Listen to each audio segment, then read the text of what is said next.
For electrical and electronics engineering related videos, notes and simulators, you can visit this website link electrical-engineering.app. In this video, we will see an example on nodal analysis. Question: find the node voltage V1. Now here, for this circuit, we have to determine its node voltage V1. Solution: so first of all, we will redraw the circuit. Now here, we have to determine this node voltage V1. So first, we will assume the direction of current. We have to assume all the currents towards this reference node or ground node, because here the voltage is 0 volt. So let's say this current is current I1 and this current is current I2, and let's say this current is current I3. So we are assuming all the currents towards this reference node.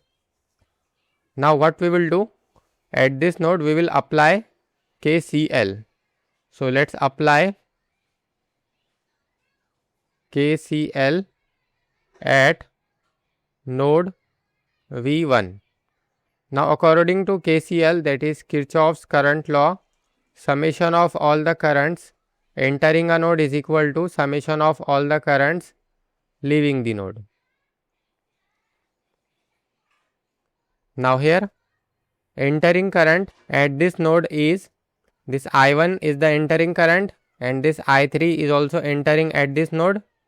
So here we can write I1 plus I3 is equal to, now leaving current from this node is, this I2 is the leaving current. So here we can write is equal to I2.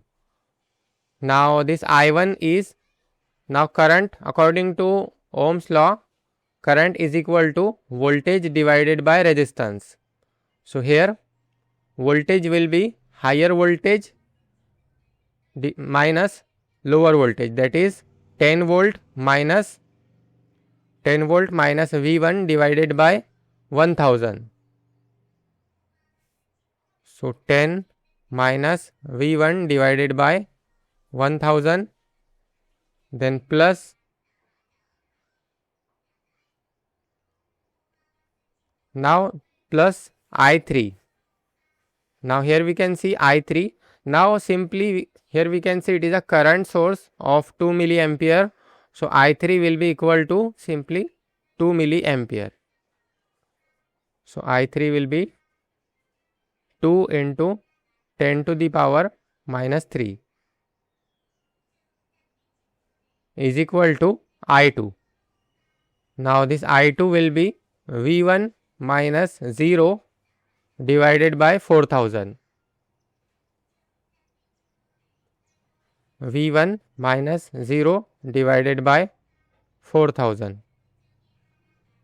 Now here we can rewrite this 2 into 10 to the power minus 3 as, so let's rewrite 10 minus V1 divided by 1000 plus, we can rewrite this like 2 divided by 1000 is equal to V1 divided by 4000. Now what we will do, we will multiply both sides by 1000. So multiply both sides by 1000. So it will be simply 10 minus V1. So this 1000 will get cancelled. Also this 1000 will get cancelled. So it will be 2 divided by, so it will be simply 2 here. Now is equal to, now here it will be V1 divided by 4. So now this will be 10 plus 2. So it will be 12 minus V1. Now if we take this on left side, so it will be minus V1 divided by 4 is equal to 0. So here it will be 12, then it will be minus 1 then minus 1 by 4. So minus 1 minus 1 by 4. It is minus 5 by 4. So here we can write minus 5 by 4 V1 is equal to 0. If we take this on right side, so it will be 12 is equal to 5 by 4 V1. Now from this we can write V1 is equal to, we have to take this on this side, so it will be 12 multiplied with 4. 12 multiplied with 4 and divided by 5. So 12 into 4 and divided by 5. So V1 is equal to 12 into 4 divided by 5. So it is simply 9.6 volt. So this is the final answer for voltage V1. Now since it is a voltage, so its unit will be in volts. So this is how we can find the value of voltage V1 by using nodal analysis. Don't forget to like, share and subscribe to this channel, and thanks for watching.